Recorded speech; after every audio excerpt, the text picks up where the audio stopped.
Good morning, friends. Happy Wednesday. Today is Wednesday, May 27th, and we are going to jump into another read aloud text. So, good news, friends. I actually got to go back into my classroom um, the past week, last weekend, and so I got to pick up a few new books, and this is one of them. So this is going to be very exciting because these are some really, really good books. I picked some of the best, um, and we get to read them together. So, the first book we're going to read is called Monsoon Afternoon. And we're only going to read half today. We'll read the other half tomorrow.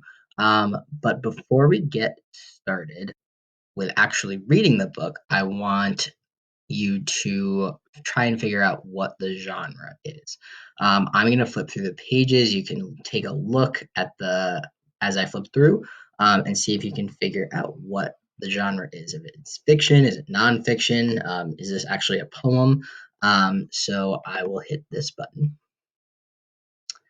Oh, and if you need help finding the distance learning folder and the materials for this video,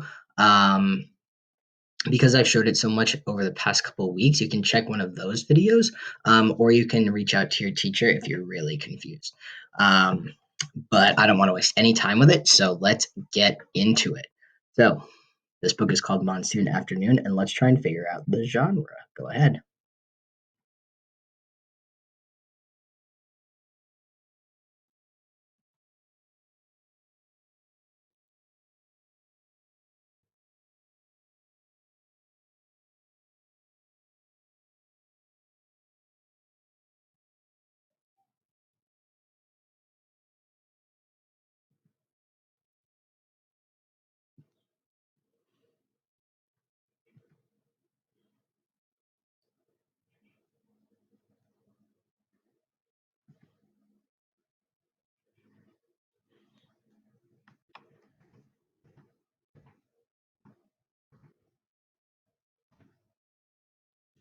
All right, so in looking at this story, we should have seen that the pictures in this book are illustrations. You might have noticed that there is a narrator who is telling a story. This first line says, "Outside, I saw dark clouds roll like ocean waves across the sky." Very poetic. Definitely paints a really nice picture in your mind, even though it's not a poem. So, this definitely is a nonfiction and it's not a poem, so this is a fiction story. The genre is fiction. So, now that we've answered that question, I'm going to read the text. I encourage you to follow along with me, and then we will answer the rest of the questions. All right, so nope, monsoon afternoon. Outside, I saw dark clouds roll like ocean waves across the sky. The temple flag fluttered loudly. The peacocks called out, "Tahuanc, Tahuanc." The dogs woke up and stretched their legs, and the cows got up and left. Ants scurried across the ground as if the earth were one big maze. So I really like how this author uses such descriptive language because it really paints a picture of what's happening in the story. I counted the raindrops. One, two, three. Soon there were too many to count. On the patio, the rain fell fast, cutting the heat in half. "Dadima, can you come out and play?" I asked. "Not now. I want to drink my tea," she said, going in the kitchen. I peeked in Mommy's room. "Please come out and play." "Not now. My patients are waiting for me at the clinic," she said, picking up her umbrella. "Papa, will you come out?" "Not now. I have to finish the story," he said, scribbling in his notepad. "Jai, let's play," I said to my brother. "Not now. I'm hungry," he said, picking up one banana and two guavas. Guavas are another kind of fruit, for those of us who don't know. A lot of us probably do. I stuck my face out the door and caught some raindrops on my forehead. "What are you doing?" asked Dadaji. Dadaji. "Nothing," I sighed. You looked as glum as an ink pot. What's the matter? No one wants to go out and play with me. Are you sure? Dadaji's mustache shook slightly, and I saw a smile hiding in it. The old washtub was almost full of water. Can we sail boats? I asked. Of course we can, Dadaji said. We each made three different kinds of boats from paper. One after the other, we raced our boats until they got wet and soggy and sank to the bottom of the washtub sea. It looks like you are wearing pearl earrings, I said to Dadaji. When he shook his head, they fell off, but two new raindrops slid in their places. By now, the rain was tired. It sprinkled just one tiny drop after another. So, what I'm reading in here, by now the rain was tired. Um, to me, that means that it's not coming down as hard anymore. Um, and in the story, it says it sprinkled just one tiny drop after the other. That means it's not a heavy storm anymore. It's just like a little sprinkle. Let's take a walk, Dadaji, I said. I looked at the ground and there were no cracks. What happened to all the ants? I asked. They are all safe and snug in their homes, Dadaji replied. Oops.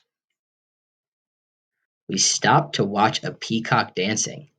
When we drew closer, it silently spread its beautiful tail feathers.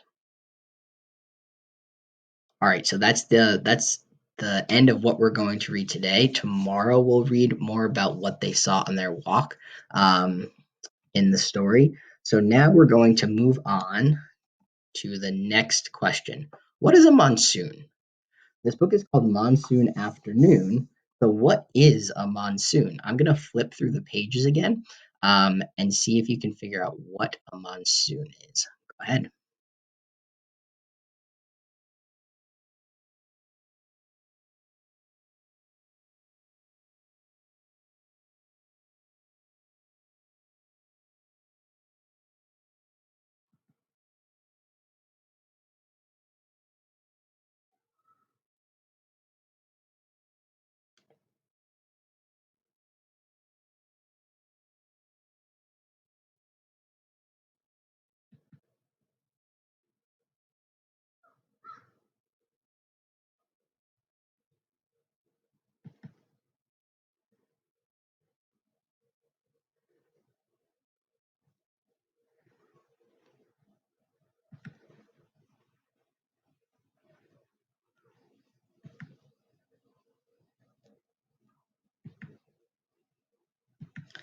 All right, so we have three options here. What is a monsoon?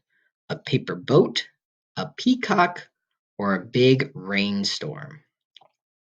So, seeing as the title is Monsoon Afternoon, we know that a monsoon it plays a big part in this story. Um, so, in the story, we see right at the beginning, actually, we see that the clouds are starting to get darker. The animals somehow know what's about to happen, and they're all looking for places to hide in safety. Um, and then all of a sudden, it starts to rain a little bit. So it starts to rain a little bit. The little boy wants to go out and play. Um, and his grandpa sees him looking outside, really wanting to play outside, but no one's playing with him. And all the while, this rain is just coming down and down and down. Um, and eventually, they end up sailing boats together. But that's not the biggest part of the story. And then a little bit after that, they run into a peacock, but that's also not the biggest part of the story. So when we're answering the question, what is a monsoon? A monsoon is a big rainstorm because that is really what the story is about. It's about a big rainstorm. So the correct answer is letter C. A monsoon is a big rainstorm. The next question kind of goes off of that. Next question asks you, why is the story called Monsoon Afternoon? So I'm going to flip through the pages again and you're going to write down what you think the answer should be. Why is the story called Monsoon Afternoon? All right, go ahead.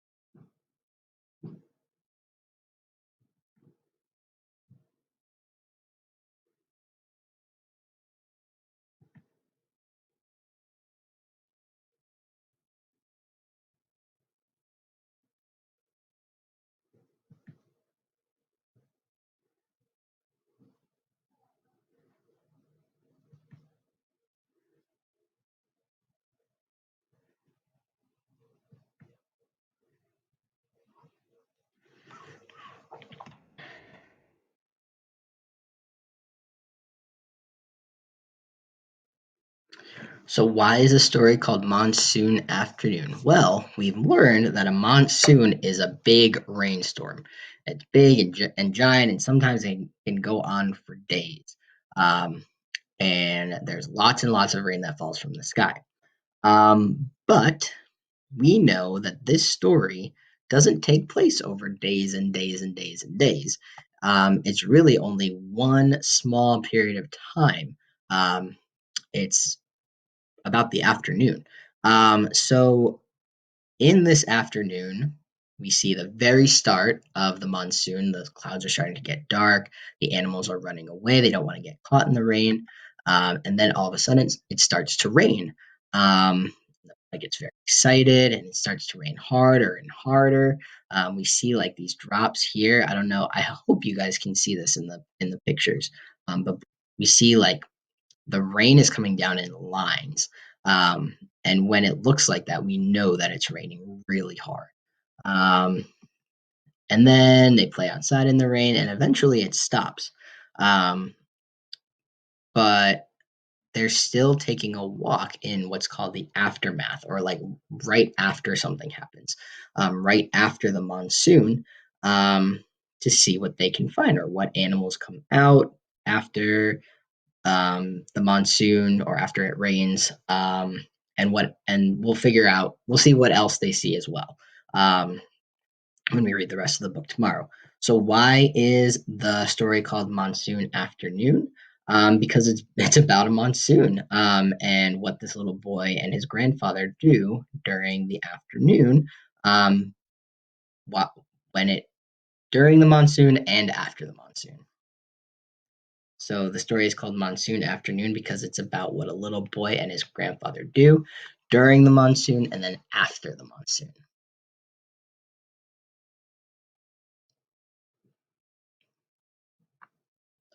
All right. The next question is true or false? The little boy asked every person in his family to play outside with him. How do you know? You're not just going to write T or F for true or false. You're going to actually write down this sentence is true or this sentence is false.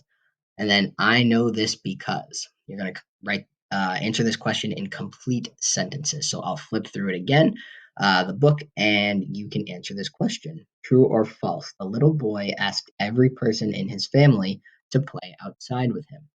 How do you know? All right, go ahead.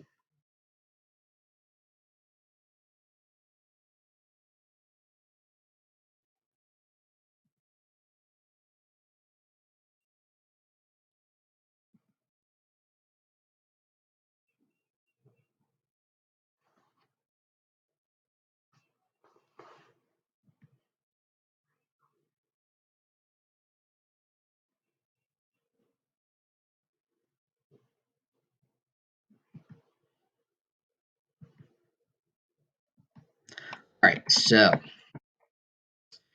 in this book, we see that he asks his grandmother. He calls her Dadima or Dadima. I'm not really sure how you pronounce it. But he asks her if she wants to play. He asks his mom if she wants to play. They both say no. He asks his dad if he wants to play, and he says no. He asks his brother if he wants to play, and he says no. and he's feeling really sad about it over here. And his grandfather actually comes over and says, what's the matter? You're looking sad. Glum means sad. Um, and then the boy says, no one wants to go out and play with me. Are you sure? Dadaji's mustache shook slightly, and I saw a smile hiding behind it. The old washtub was almost full of rainwater. Can we sail boats? I asked. Of course we can. So you might have thought that the little boy didn't ask everyone in his family because he didn't use those exact words. He said, let's play, or will you come out, or let's go play to his mom, his grandma, his dad, and his brother. But he specifically asks his grandfather, can we sail boats? So the sentence is true, and you know this because he asked every single person in his family. He asked his grandma, his mom, his dad, his brother, and his grandpa to play outside with him. So the answer is true.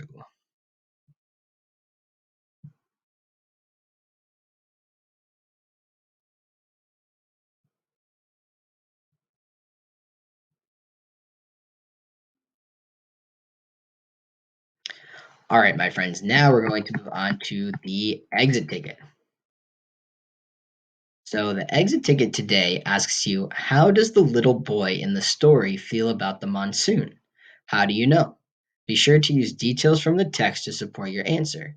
Make sure that you write at least four sentences. Friends, I've been seeing a lot of answers that are only, or a lot of tickets where only one sentence is written. That's not okay. So you need to make sure that you write at least four sentences. That means that at the very least, you should have four sentences, but if you want to write more than four sentences, please do. Um, there should be as much writing as possible on your paper, as long as it is about the question. So, how does the little boy in the story feel about the monsoon? So, let's go back. Oops. Let's go back into the story. Ooh, look at that. He's like, look at his body right now. He knows that a monsoon is about to happen, and his body is stretched up towards the sky as if he almost wants to be like the first one to feel it. Um, so this is showing me that he feels excited. He's excited about the monsoon that's about to happen. Um, and then he asks everyone in his family to play with him. So he's feeling excited, gleeful, joyful. He's liking this monsoon. He really wants to play outside in the rain. And then you can see that he's disappointed when when he thinks that no one wants to play with him. Um, because he has a frown on his face. He's like gazing out into the sky as if he just wants to jump out there and play in the rain. And he gets really, really excited when he starts playing with his grandfather. Um, and he's looking up towards his grandfather. He's really happy. He's crouched over the boats, which means that he's super into what he's doing. And here he just looks really content to be hanging out with his grandfather and playing in the monsoon. So he definitely feels positively. He can feel excited, happy, joyful, any of those words. And there's lots and lots of text evidence, either or actually in the text or in the illustrations to support your answer. So we know that he is feeling excited or joyful or happy, any of those words, or any word that means similar things to that. And there's lots of evidence in the text to show you that. Now, make sure that you write at least four sentences to answer the rest of that question because you have to say how you know. All right, friends, great work. I hope you all are wearing fun hats or accessories or um, to make your homework a little bit more fun. I can't wait to see pictures of your work. I can't wait to see pictures of you and your accessories. And I will see you tomorrow when we finish the rest of the book. Bye, friends.